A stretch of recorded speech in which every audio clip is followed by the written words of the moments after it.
Delhi police के operation gang bast के बाद दिल्ली में कारोबारी के घर लॉरेंस बिश्नोई गैंग के बदमाशों ने ताबड़तोड़ गोलियां बरसाईं। कारोबारी का कहना है कि करोड़ों की रंगदारी मांगी गई थी और ना देने पर घर के बाहर बदमाशों ने फायरिंग की। सीसीटीवी में गोलियां बरसाते हुए बदमाश कैद भी हुए।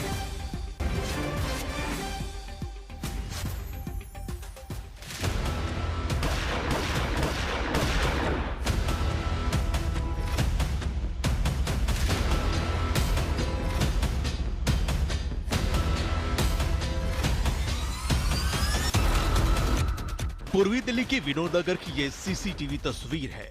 12 जनवरी की रात 11:55 पर बाइक सवार दो शूटर आते हैं और फायरिंग कर गायब हो जाते हैं। दावा किया जा रहा है कि ये दोनों शूटर गैंगस्टर लॉरेंस बिश्नोई के गैंग के हैं।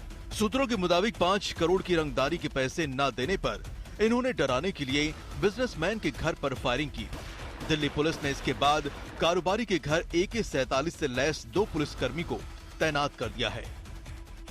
लॉरेंस बिश्नोई गैंग के गुंडों की फायरिंग की इस वारदात ने दिल्ली पुलिस के ऑपरेशन गैंग बस्ट के दावे की पोल खोल दी है।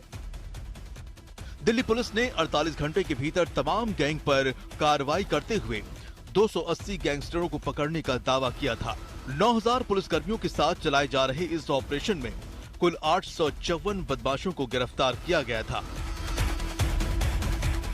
लेकिन दिल्ली पुलिस के इस ऑपरेशन के बाद ही पहले पश्चिम विहार के फिटनेस क्लब पर और फिर विनोद नगर में कारोबारी के घर फायरिंग, दोनों वारदात की जिम्मेदारी लॉरेंस गैंग ने ली है। तो क्या माना जाए, अपराधियों के मन में दिल्ली पुलिस का कोई खौफ नहीं? हिमांशु मिश्रा के साथ अरविंद ओझा, दिल्ली आज तक।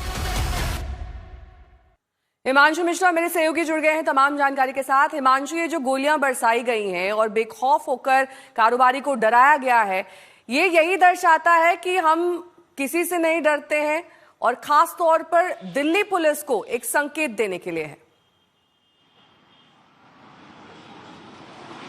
बिल्कुल, देखिए 48 घंटे तक पुलिस एक तरफ तो ऑपरेशन गैंग बस्ट चलाती है, वहीं दूसरी तरफ कुछ अपराधी, इनमें देखिए कुछ तो जेल में बंद है। हाशिम बाबा जेल में बंद है, लॉरेंस बिश्नोई जेल में बंद है, नीरज भवाना जेल में बंद है, जो ये मेन जेल में बैठे हैं और इनके कुछ गुर्गे जो विदेशों में बैठे हैं, ये मिलकर के लगातार जबरन उगाही की जो पूरी रंगदारी का जो कारोबार है वो उसको चला रहे हैं। बीच में देखने में आया था कि इस तरीके की कॉल्स बहुत ज्यादा बढ़ गई थी, लेकिन लगातार पुलिस की कार्रवाई के बाद कुछ कम हुआ था।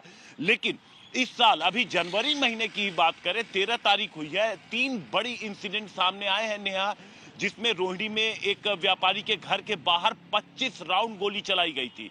उसके बाद हमने देखा पश्चिम बिहार में जिम के बाहर गोली चलाई गई, 2 राउंड फायरिंग वहां की गई और पूर्वी दिल्ली में, और खुलेआम धमकी देते हैं, अपने नाम से धमकी देते हैं और बाकायदा इन्होंने अपने जो पूरे माफिया जो पूरा गैंगस्टर्स हैं, इन्होंने अपने एक साथ मिलकर के एक नेटवर्क, एक सिंडिकेट बना लिया है, जिसमें हथियारों की सप्लाई से लेकर के नए जो शूटर्स हैं उनकी सोशल मीडिया के जरिए भर्ती, ये पूरा काम आराम से चलता है। शॉर्टलिस्ट किए जाते हैं व्यापारी, उनको वॉइस मैसेजेस भेजे जाते हैं, उनको धमकी दी जाती है और कोई अगर इनके सामने नहीं झुकता, नहीं डरता, तो बाकायदा उसके घर के बाहर गोली चलाई जाती है।